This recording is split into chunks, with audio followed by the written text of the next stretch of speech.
بسم اللہ الرحمن الرحیم۔ میرے پاکستانیوں، جو نیا پاکستان ہے وہ کیا ہے؟ میرا نیا پاکستان نبی صلی اللہ علیہ وسلم کی مدینہ کے ریاست کے اصولوں پہ انشاءاللہ بنے گا، اور یہ ایک عظیم ملک بنے گا۔ میں آج انشاءاللہ آپ کو کہہ رہا ہوں، یہ یاد رکھنا، یہ ایک عظیم ملک بننے جا رہا ہے۔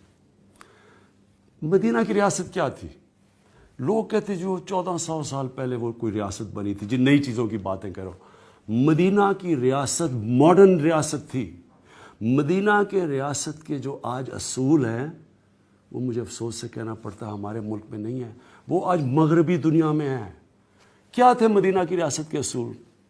سب سے بڑی بات کہ جو ریاست کا سربراہ ہے وہ جواب دہ ہے، وہ قانون کے اوپر نہیں ہے۔ قانون کی بالادستی کا مطلب سارے انسان قانون کے سامنے ایک برابر ہے۔ کوئی یہ نہیں کہہ سکتا کہ جی تمہاری جرت ہے مجھے پوچھنے کی کہ نیب کو دھمکیاں دے رہے ہو کہ تمہیں نہیں پتا میں کون ہوں۔ مدینہ کی ریاست میں 2 خلیفہ وقت عدالت میں جا کے کھڑے ہوئے، جس میں ایک خلیفہ یہودی شہری سے کیس ہار جاتا ہے۔ مدینہ کی ریاست میں حضرت عمر جیسے دنیا کے عظیم انسان مسجد میں جب ان سے پوچھا جاتا ہے کہ آپ نے کدھر سے کپڑے خریدے، انہوں نے یہ نہیں کہا کہ پتہ نہیں میں کون ہوں، انہوں نے جواب دیا۔ سربراہ جواب دہ ہے۔ آج مغرب میں سربراہ جواب دہ ہے۔ ہمارے ملک میں جو میں ابھی آؤں گا، یہ جو تماشا ہو رہا ہے، جو ہوا ہے تماشا، کہ یہاں یہ سمجھتے ہیں کہ اگر ہم ایک مقام پہ پہنچ کے سربراہ ہوں تو میں قانون سے اوپر ہوں، کس کی جرت ہے مجھے ہاتھ لگانے کی؟ میں نیب کو کہتا ہوں کہ تمہاری جرت مجھے ہاتھ لگانے کے لیے نہیں ہے۔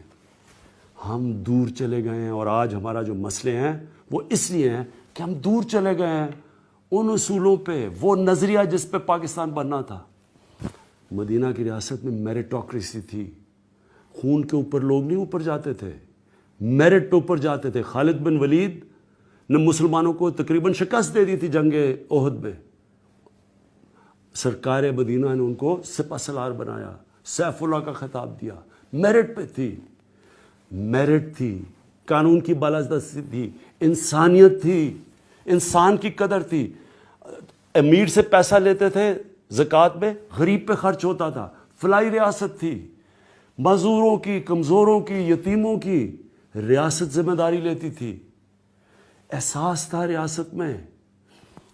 اقلیتیں، چارٹر ان کے ساتھ سائن کیا تھا، مدینہ کا چارٹر، برابر کے شہری تھے، ملت کا حصہ تھی ساری اقلیتیں۔ جو کیس حضرت علی کو جس نے عدالت میں کیس ہرایا وہ یہودی تھا، سب برابر تھے قانون کے۔ وہ ریاست تھی جو نبی صلی اللہ علیہ وسلم نے ماڈل کریٹ کیا، جس کی وجہ سے مسلمان دنیا میں عظیم دنیا کی امامت کی انہوں نے 700 سال۔ انہوں نے عورتوں کو آزاد کیا، عورتوں کے حقوق دیے، انہوں نے غلاموں کو آزاد کیا۔ جو آخری نبی صلی اللہ علیہ وسلم کا خطبہ تھا عرفات میں، وہ یونائٹڈ نیشنز کی چارٹر آف ہیومن رائٹس کے اوپر ہے، انسان برابر ہے۔ وہ ہے میرا نظریہ پاکستان کا، اور میں انشاءاللہ یہ نظریہ جو میرا ہے، یہ پاکستان کے اوپر جب آ گیا، اب دیکھنا یہ ہماری قوم کیسے اٹھتی ہے۔ اب میں جب سے ہمیں اقتدار ملا ہے، پہلے دن سے میں یہ سنتا ہوں مخالفین سے کہ جی کدھر ہے وہ نیا پاکستان؟ جو مدینہ کی ریاست تھی وہ پہلے دن مدینہ کی ریاست نہیں بن گئی تھی۔ جب جنگ بدر ہوئی تھی تو صرف 313 تھے لڑنے والے، باقی ڈرتے تھے لڑنے کے لیے۔ جو جنگ احد ہوئی، سرکار مدینہ نے جو تیر کمان والوں تھے ان کو کہا کہ تم نے اپنی یہ پوزیشن نہیں چھوڑنی۔ جب لوٹ مار شروع ہوئی وہ چھوڑ کے چلے گئے، سرکار مدینہ کا حکم نہیں مانا۔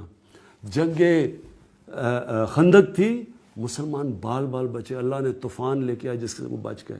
وہ پہلے دن ایک عظیم قوم نہیں بن گئے تھے، وہ ایک پروسیس تھا۔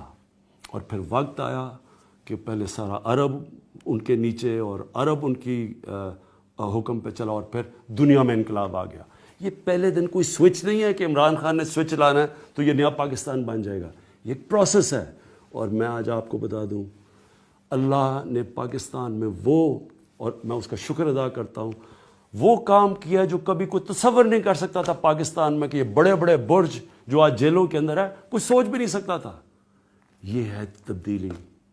کوئی یہ سوچ سکتا تھا آج اس پاکستان میں کہ جناب وہ لوگ جو قانون ججوں کو ٹیلی فون کر کے بتاتے تھے کہ یہ کرو، جنہوں نے ڈنڈوں سے سپریم کورٹ کے اوپر حملہ کیا اور سپریم کورٹ کے چیف جسٹس کو بگایا، پھر بریف کیس چلا کے ججز کو خریدا، یہ اس پاکستان میں ہوا کرتا تھا.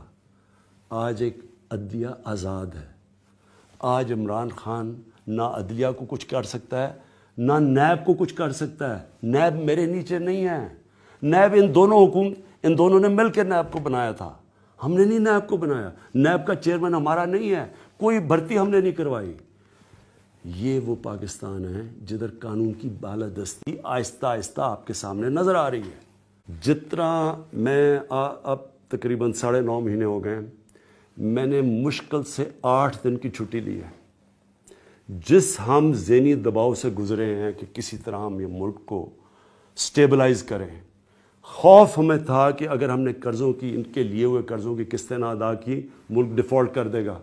اگر ملک ڈیفالٹ کرتا ہے تو آپ کو کسی کو اندازہ نہیں ہے کہ ملک کتنا پیچھے چلا جاتا. یہاں روپیہ کدھر، ابھی تو شور مچا رہے ہیں کہ روپیہ گرا ہے، آپ کو اندازہ نہیں روپیہ کہاں سے کہاں پہنچ جاتا. بوریاں اٹھا کے روپیوں کو لے کے جا کے ڈب روٹی ملنی تھی، جو آج وینزویلا میں ہو رہا ہے. ڈیفالٹ اگر ہو جاتا ہماری ساری اکانومی بیٹھ جانی تھی. اور انشاءاللہ یہ میرا دوسرا اپنی قوم سے وعدہ ہے. میں 22 سال یہ کہتا آیا تھا کہ اس ملک کا سب سے بڑا مسئلہ کرپشن ہے. آج میری قوم کو پتہ چل جانا چاہیے کہ کرپشن نے اس ملک کو کیا کیا.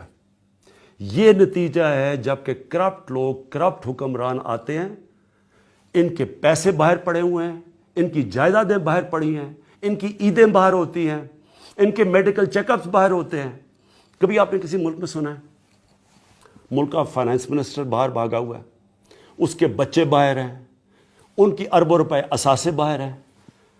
3 دفعہ ملک کا پرائم منسٹر، اس کے 2 بچے جو اربوں پتی ہیں، وہ باہر بیٹھے ہوئے ہیں اور کہتے ہیں ہم پاکستان کے شہری نہیں ہیں اور ہم جواب دہ نہیں ہیں.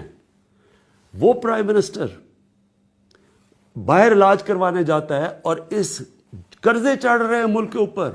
28 کروڑ روپیہ ہمارا خرچ کرتا ہے اپنے علاج کے اوپر، جبکہ اس کا بیٹا 650 کروڑ روپے کے فلیٹ میں رہ رہا ہے. کوئی فکر نہیں تھی، کوئی شرم نہیں کہ یہاں لوگوں کے کیا حالات ہیں. ادھر دوسروں کو دیکھا، ان کے ہر دوسرے دن اٹھ کے باہر چلے جاتے ہیں. ان کا کیا انٹرسٹ ہے پاکستان کا؟ کبھی یہ سنا ہے کہ یہ شہباز شریف خادم اعلیٰ، جی خادم اعلیٰ کیا کرنے گیا باہر بھاگ کے؟ چیک اپ کیا ہے جی؟ چیک اپ کے لیے باہر گیا. ایک ہسپتال نہیں بنا سکے جدھر شریف خاندان کا چیک اپ ہو سکتا ہے پاکستان میں. سارے باہر. وہ دماد ہے، وہ صاف پانی کے کیس میں اس کو پیسے مل رہے ہیں، ابھی وہ کرائے کے لیے جگہ ہی نہیں بنی اور کروڑوں روپیہ کما رہا ہے، وہ بھاگا ہوا ہے. اس کا جو دوسرا سلمان شہباز ہے وہ بھاگا ہوا ہے. اس کی 99% جو اس کی ساری یہاں پیسہ آیا ہے وہ سارا باہر سے آیا ہے. وہی یہ پاپڑ والے ٹائپ لوگوں سے جو کبھی پاکستان سے باہر نہیں گئے، ان کے نام پہ باہر پائے. یہاں سے پیسہ باہر بھجوایا ہنڈی سے چوری کر کے، اور ادھر سے یہ لوگ بٹھائے ہوئے جن سے پیسہ باہر یہاں بھیجتے. ان کو کوئی فکر نہیں ہے کہ ملک اوپر جا رہا ہے نیچے جا رہا ہے. ان کا صرف مقصد یہ ہے اپنا باہر کا پیسہ کیسے بچانا ہے. اور انشاءاللہ یہ جو ہم نے کمیشن بنائی ہے، میں آپ کو آج کہہ رہا ہوں کہ یہ انشاءاللہ اب میں اس کو پورا سپروائز کروں گا. مجھے اب ٹائم ملا ہے، میں انشاءاللہ آپ کو بتاؤں گا کہ یہ 24,000 ارب روپیہ 10 سالوں میں انہوں نے اس ملک پر قرضہ کیسے چھڑایا ہے. ہمارے سے جواب مانگ رہے ہیں، میں اب ان سے جواب مانگوں گا اور ایک سے مانگوں گا. جتنا مرضی شور مچائے اسمبلیوں میں، یہ اسمبلیوں میں جو گالیاں برا بھلا کہہ رہے ہیں جس طرح کہ مجھے فرق پڑ جائے گا. میں وہ ہوں جو 1 لاکھ لوگوں کے سٹیڈیم میں جاتا تھا مخالف گراؤنڈ کے اندر، اور سارے مجھے برا بھلا کہہ رہے ہوتے تھے. مجھے ان تھوڑے سے لوگوں سے کوئی زندگی میں فرق نہیں پڑتا. لیکن میرا جو مرضی آپ نے کرنا کرے، میں آج آپ سب کو بتا رہا ہوں. ایک کو میں نے جس نے اس ملک کو نقصان پہنچایا، انشاءاللہ میں آپ کو نہیں چھوڑوں گا، کیونکہ مجھے پتہ ہے میرے لوگوں کے اوپر کیا گزر رہی ہے. مجھے کوئی بلیک میل کرنے کی کوشش کرے نا کہ میری گورنمنٹ چاہ رہی ہے، یہ تو بڑی چھوٹی چیز ہے گورنمنٹ جانے کی.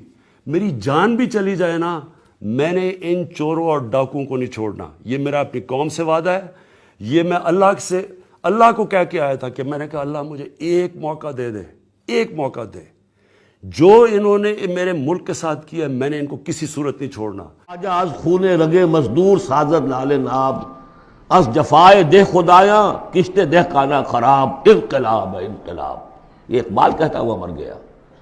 سرمایہ دار نے مزدور کے رگوں سے سرخ خون کشید کر کے شراب بنائی ہے جسے وہ شام کو بیٹھ کر پیتا ہے، اور زمیندار اور جاگیردار وہ کسانوں کی جو محنت کا اور خون پسینے کی کمائی اسے عیش کرتے۔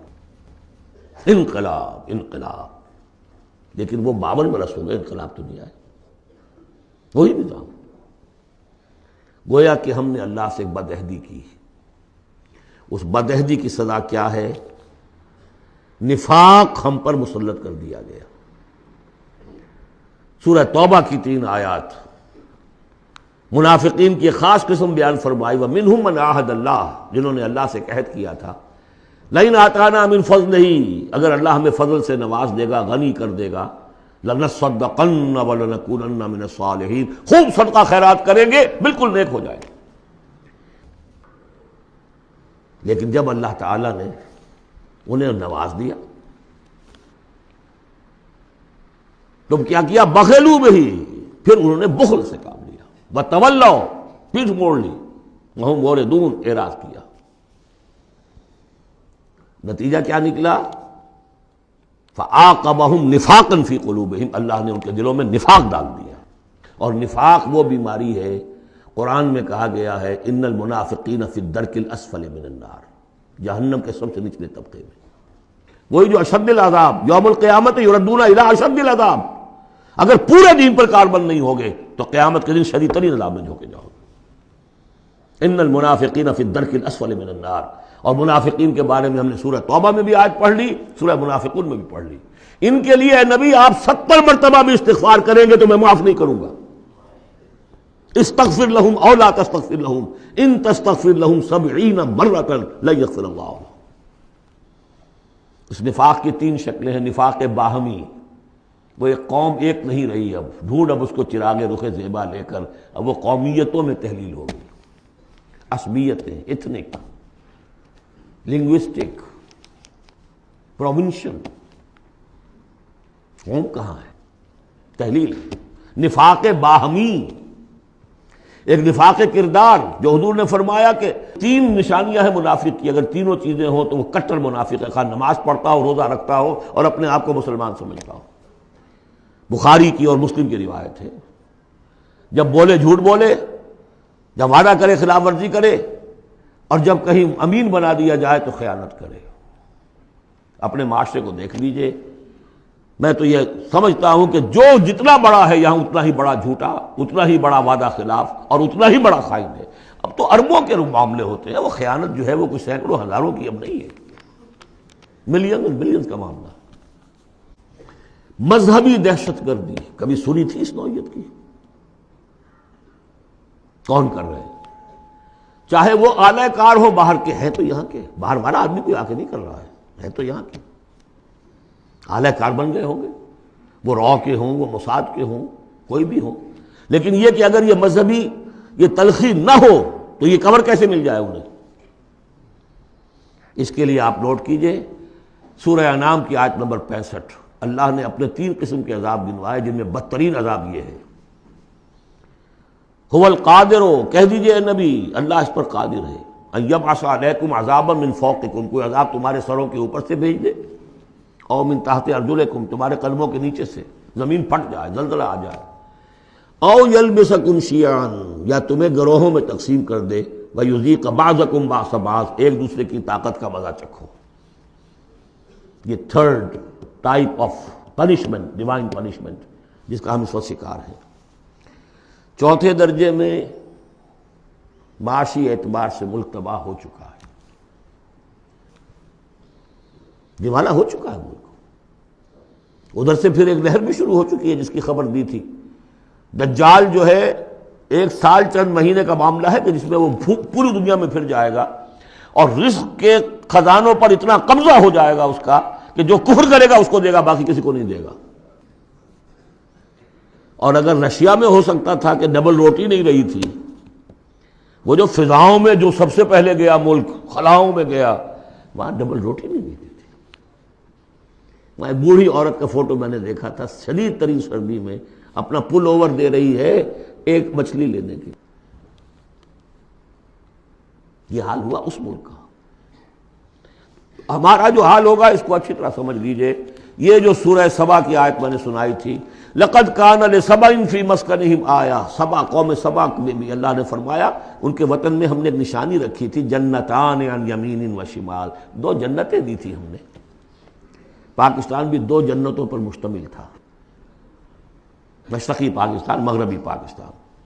کلوا من رزق ربکم واشکروا لہ بلدۃ طیبۃ ورب غفور، کھاؤ اللہ کے رزق میں سے۔ کتنی خوشحالی تھی پاکستان بننے کے بعد۔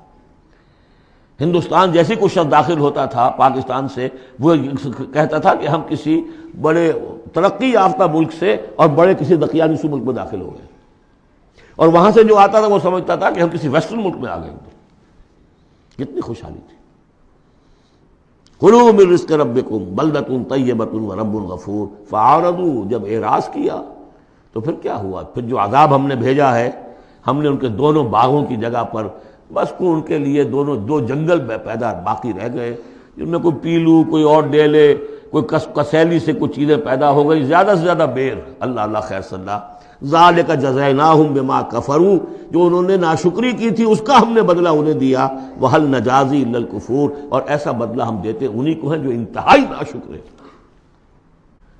یہ تو میں نے آپ کو بتایا ہے قرآن اور سنت کے مختلف حوالوں سے کہ اس وقت پاکستان کی خصوصی حیثیت کیا ہے۔ تیسری بات یہ کہ بھارتی مسلمانوں نے پاکستان بنانے کے لیے گویا کہ ایک طرح سے اپنا فرض کفایہ ادا کیا تھا۔ انہیں معلوم تھا کہ یہاں تو پاکستان نہیں بنے گا۔ انہوں نے کس لیے حصہ لیا؟ کہ وہ اسلام کا بول بالا کرنے کے لیے، یا کم سے کم امت کا اکثر حصہ 2/3 تو بچ جائے اس سارے دباؤ سے کہ جو آ رہا تھا۔ تو اس حوالے سے ان کا بھی تو ذمہ داری کا بوجھ پھر ہمارے کندھوں پر ہے۔ وہ جو جھیل رہے ہیں آج، معاشی طور پر وہ پست ہیں، ملازمتیں انہیں نہیں ملتی ہیں، تعلیم گاہوں میں ان کو داخلے نہیں ملتے ہیں، ان کی زبان ختم کر دی گئی ہے۔ اب ہندی زبان میں ظاہر بات ہے کہ اب تو پھر بھی وہ ایک نسل، لیکن 2 نسلیں تو بیت گئیں کہ جو اس تعلیم کی، اس زبان کی وجہ سے وہ پیچھے رہ گئی۔ یہ سب کچھ ہوا، کیوں جھیلا انہوں نے؟ یہ جو ہم پہ گزری سو گزری مگر شب ہجراں، ہمارے اشک تیری عاقبت سوار چلے۔ تو جو کچھ بیت رہی ہے ان پر، جبکہ انہیں گاؤں یہ سننے پڑتے تھے نعرے، مسلمان کے 2 استھان، پاکستان یا قبرستان، نکلو یہاں سے، تم یہاں ہو یہاں پر۔ اب تیسرا اسپیکٹ میں آپ کو بتانا چاہتا ہوں، کچھ پیشین گوئیاں ہیں نبی اکرم صلی اللہ علیہ وسلم کی۔ ان پیشین گوئیوں میں اس خطے کا بھی ایک رول ہے، میں تفصیل میں نہیں جا سکتا۔ پیشین گوئی ایک یہ ہے جو قرآن اس سے بھی ثابت ہے، 3 مرتبہ فرمایا کہ رسول کو ہم نے بھیجا ہے دین کے غلبے کے لیے، اور 5 دفعہ فرمایا کہ بھیجا ہے تمام انسانوں کے لیے۔ تو رسولوں کا مقصد، رسول صلی اللہ علیہ وسلم کی بعثت کا مقصد پورا ہو ہی نہیں سکتا جب تک کہ پورے عالم اسلامی پر دین جو ہے قائم نہ ہو جائے۔ بقول اقبال کے وقت فرصت ہے کہاں، کام ابھی باقی ہے، نور توحید کا امام ابھی باقی ہے۔ لیکن حضور نے خبر دی ہوگا، دنیا کے خاتمے سے پہلے کل روئے ارضی پر نظام خلافت علی منہاج النبوہ قائم ہوگا، اور اس کے قائم ہونے میں خراسان کا علاقہ اور عرب کے مشرق کے ممالک جو ہے وہ رول پلے کریں گے۔ ظاہر بات ہے کہ اس علاقے میں آ کر افغانستان خراسان ہے، اور خراسان کا ایک حصہ پاکستان کا بھی کے اندر بھی شامل ہے۔ یہاں سے فوجیں جائیں گی، اور یہ جو یروشلم ہمارے ہاتھ سے نکلا اسے بازیافت جو ہے یہ کریں گی۔ عربوں میں تو دم نہیں ہے، پہلے بھی عربوں سے چھینا تھا کروسیڈرز نے، 1099 عیسوی میں چھینا ہے یروشلم، اور لاکھوں مسلمانوں کو قتل کیا ہے کروسیڈرز نے، اور اس کے بعد 88 برس تک وہ ان کے قبضے میں رہا۔ عرب واپس نہیں لے سکے، کون لینے والا تھا؟ کرد خون، صلاح الدین ایوبی۔ اب پھر عربوں سے چھینا ہے انہوں نے، قوم بودی ہو چکی ہے، ان میں دم نہیں ہے، عیاشیوں نے اور دولت نے ان کو خالی کر دیا، کھوکھلا کر دیا۔ اب بھی کوئی لیں گے تو فرمایا کہ خراسان کی طرف سے جھنڈے آئیں گے، انہیں کوئی روک نہیں سکے گا جب تک کہ یہاں نہ پہنچ جائیں اور یہاں ایلیا میں جا کر، یروشلم میں جا کر نصب نہ ہو جائیں۔ اس میں بھی ایک رول ہے پاکستان کا۔ میرے عرب کو آئی ٹھنڈی ہوا جہاں سے، میرا وطن وہی ہے، میرا وطن وہی ہے۔ میں نے 3 اسپیکٹ سے تو آپ کو جو ماورائے زمان و مکان فرائض ہیں ایک مسلمان کے، اللہ کے حقوق کے حوالے سے، رسول کے قرض کے حوالے سے، انسانوں کے حقوق کے حوالے سے بیان کیے، اور 3 ہی اعتبار سے پاکستان کا جو اسپیشل رول ہے۔ ایک تو یہ کہ جو ہماری جینیسس آف پاکستان ہے، اس کی بنیاد کیا تھی، قرآن میں اس کا بھی ذکر ہے۔ آج جس صورت سے ہم دو چار ہیں، منافقت کے 3 اسپیکٹس، قرآن میں اس کا بھی ذکر ہے۔ جو معاشی ہمارے ہاں بدحالی آ چکی ہے قرآن کا، اس کا بھی ذکر ہے جو سورہ سبا میں ہم نے دیکھ لیا۔ اور جو اندیشے ہیں مزقناہم کل ممزق جعلناہم احادیث، کہ بس کہانیاں رہ جائیں گی، کبھی ایک ملک بنا تھا، قائم تھا، اس کا عین امکان موجود ہے، بلکہ بین الاقوامی ادارے تو اس کو کہتے ہیں کہ ہوگا، بڑی جلدی ہو جائے گا۔ پچھلے دنوں وہ رپورٹ شائع ہوئی تھی امریکہ کی فارن آفس کی رپورٹ کہ اتنے سالوں کے بعد پاکستان نام سے کوئی ملک دنیا میں نہیں ہوگا۔ اب میں چاہتا ہوں ذرا پازیٹیو سائڈ دکھاؤں، ہمارے پاس کچھ ایسٹس بھی ہیں یا نہیں۔ پہلی بات یہ ہے کہ چاہے کتنا ہی متزلزل ہے، کچھ ہے، پاکستان کے دستور میں اسلام جتنا آ گیا ہے، اگرچہ اس کی تکمیل جو ہے بہت مشکل ہے، لیکن اتنے حصے کو بھی نکال دینا کسی کے مائی کے لال کے لیے ممکن نہیں ہے۔ قرارداد مقاصد آئی ہے، اللہ کی حاکمیت کا اقرار ہے، گویا کہ نظام خلافت اصولاً دستوری طور پر پاکستان میں نافذ ہو چکا ہے۔ ایسے جیسے میں مسلمان ہوں، چاہے میں عمل نہیں کر رہا اسلام پر، مسلمان ہوں، ہمارا ہر شخص مسلمان ہے چاہے وہ عمل نہیں کر رہا ہے، اسی طرح پاکستان مسلمان ملک بن گیا ہے جب اس نے کہا sovereignty belongs to him and not to us۔ حاکمیت اللہ کی ہے، اور ہمارے ہاتھ میں جو اختیارات ہیں وہ ایک سیکریٹ ٹرسٹ ہے، اور یہ سیکریٹ ٹرسٹ استعمال ہوگا اسی حاکم مطلق کی دی ہوئی عائد کردہ حدود کے اندر۔ یہ ہے لا الہ الا اللہ، دستوری زبان میں یہ لا الہ الا اللہ، ان الحکم الا للہ لہ الملک۔ پھر یہ کہ ایک بہت بڑا ایسٹ یہ ہے، بہت سی تحریکوں، بہت سے مصنفین، علامہ اقبال، مولانا مودودی اور بھی بہت سے مصنفین کی مسائل سے پاکستان میں جوان، ادھیڑ اور بوڑھے عمر کے لوگوں کی بہت بڑی تعداد ہے جو 2 چیزیں ان کے اندر موجود ہیں۔ نمبر 1، انہیں یہ معلوم ہو چکا ہے کہ ہمارا دین اسلام دین ہے، مذہب نہیں ہے، یہ پوری زندگی کا دین ہے، معلوم ہے۔ وہ دور گزر گیا جب کہ سمجھا جاتا تھا کہ بس نماز روزہ دین ہے، کچھ لوگ اب بھی ہیں، لیکن یہ معلوم ہے سب کو کہ یہ کل زندگی کا دین ہے۔ عبادت کا مطلب صرف نماز روزہ نہیں ہے، پوری زندگی میں اللہ کی بندگی ہے۔ وہ تصور دی ہاتھ سے دے کر اگر آزاد ہو ملت ہے، ایسی تجارت میں مسلمان کا خسارہ۔ ہوئی دین و دنیا میں جس دم جدائی، حبس کی امیری حبس کی وزیری، جدا ہو دین سیاست سے تو رہ جاتی ہے چنگیزی۔ یہ اقبال کا پیغام تھا، وحدت دین و دنیا، دنیا کو تابع کرنا ہے دین کے۔ اور یہ کہ بہت سے لوگوں کے دلوں میں اس کی امنگ بھی ہے، خواہش بھی ہے، جذبہ بھی ہے۔ افسوس صرف یہ ہے کہ ایک تو بٹے ہوئے ہیں بہت، اپنی سیاسی مصلحتوں میں اس کو پیچھے رکھ کر اپنی پارٹی، اپنی شخصیت، اس کو ابھارنے کی فکر ہے۔ ایک خلط مبحث بہت تھا کہ کیسے دین یہاں لائیں، غلطی سے یہ سمجھا کہ الیکشن میں حصہ لو، ووٹ مل جائیں گے تو اسلام نافذ کر دیں گے، لیکن اس میں سمجھتا ہوں کہ اب بہت حد تک کمی ہو گئی ہے۔ تمام مذہبی جماعتیں یہ سمجھ چکی ہیں الیکشن کے ذریعے سے یہاں کچھ نہیں ہو سکتا، اسلام نہیں آ سکتا۔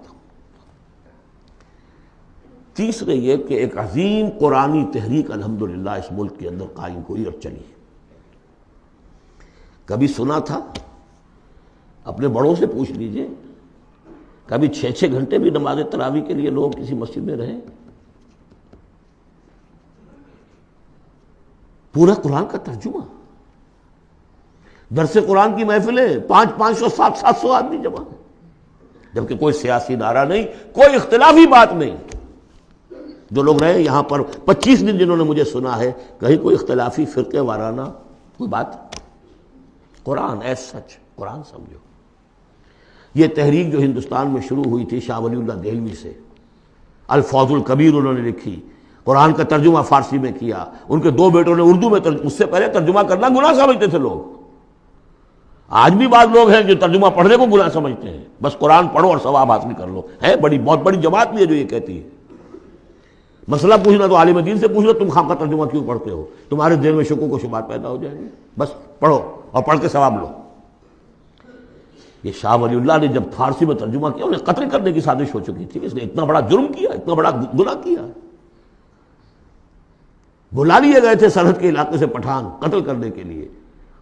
اور مسجد جو فتح پور کی ہے دہلی کی، جو چاندنی چوک کے ایک سرے پر ہے، وہاں درس حدیث دیتے تھے عصر کے بعد، اور اس کے بعد وہ نکل رہے تھے مسجد میں باہر، وہ کھڑے ہوئے تھے قتل کرنے کے لیے. لیکن کچھ اللہ نے ایسی ہیبت ڈال دی اس وقت ان کے دل پر، کوئی ایسی ان کی شخصیت کا اثر پڑا، وہ حملہ نہیں کر سکے. بہرحال یہ تحریک شروع کی انہوں نے، قرآن کو ایک اوپن کتاب بنایا، کھلی کتاب، پڑھو اس کو، سمجھو اس کو. لیکن الحمدللہ اس کا اگر یہ ملک نہ بنتا تو شاید یہ تحریک ایسی آپ کو یہاں نظر نہ آ سکتی. مواقع ملے ہیں ہمیں، اللہ نے ہمیں سہولتیں دی ہیں. آپ کو معلوم ہے کتنے مہینے تک ہر ہفتے الہدا کا پروگرام جو ہے پورے ملک میں، جو یوں سمجھیے کہ نیشنل حکم پر ایک ہی وقت میں، اور وہ ٹیلی کاسٹ ہوا. غلغلہ ایک پیدا ہو گیا تھا کہ نہیں اسلام قرآن مجید کا.